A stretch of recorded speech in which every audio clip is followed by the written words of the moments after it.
সরকারের পদত্যাগের দাবিতে অনির্দিষ্টকালের জন্য অসহযোগ আন্দোলনের ডাক দিয়েছে বৈষম্য বিরোধী ছাত্র আন্দোলন। কেন্দ্রীয় শহীদ মিনারে ছাত্র জনতার মহাসমাবেশে থেকে এই ডাক দেন মূল সমন্বয়ক নাহিদ ইসলাম। ছাত্র জনতার গণ অভ্যুত্থানে দেশবাসীকে স্বতঃস্ফূর্তভাবে অংশ নেওয়ার আহ্বান জানান তিনি। এ সময় রোববার সকালে 11 থেকে দুপুর 1টা পর্যন্ত নিত্যপণ্য ছাড়া সবকিছুই অনির্দিষ্টকালের জন্য বন্ধ থাকবে বলেও ঘোষণা দেওয়া হয়। ইমদাদুল হকের তোলা ছবিতে আরো জানাচ্ছেন ইমদাদুল্লাহ বাবু।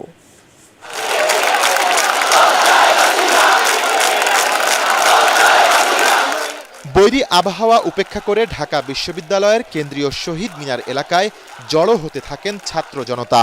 শ্রাবণের ঝিরিঝিরি বৃষ্টির মধ্যেই বিভিন্ন প্লাকার্ড আর ব্যানার নিয়ে বিক্ষোভ করতে থাকেন তারা।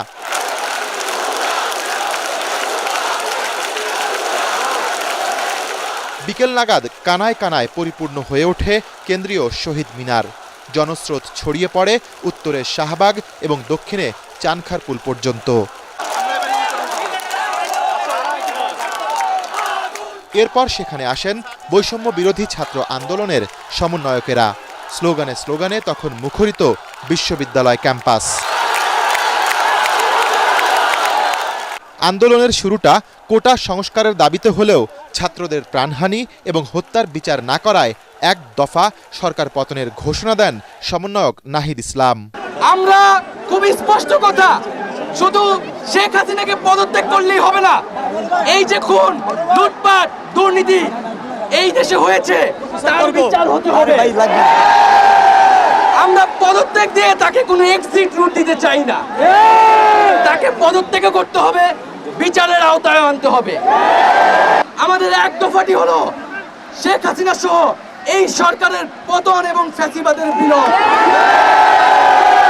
ছাত্র নাগরিক অভ্যুত্থানের মধ্য দিয়ে সাম্য, ন্যায় বিচার ও মানবিক মর্যাদার নতুন বাংলাদেশ গঠন করা হবে বলেও জানান তিনি। জনগণকে আমরা আহ্বান করছি, আপনারা যে স্বতঃস্ফূর্ত ছাত্র নাগরিক অভ্যুত্থান শুরু হয়ে গেছে তার সাথে এসে যোগ দিন।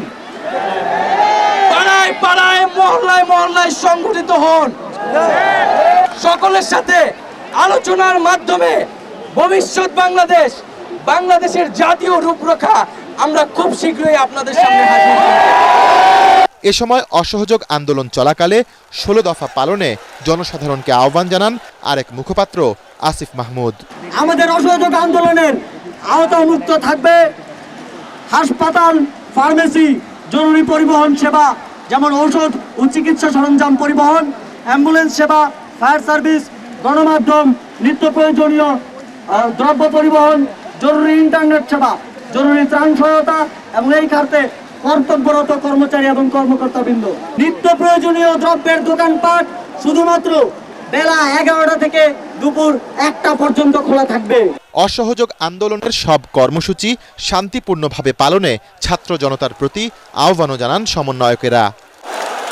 ইমদাদুল্লাহ বাবু, এটিএন বাংলা, ঢাকা।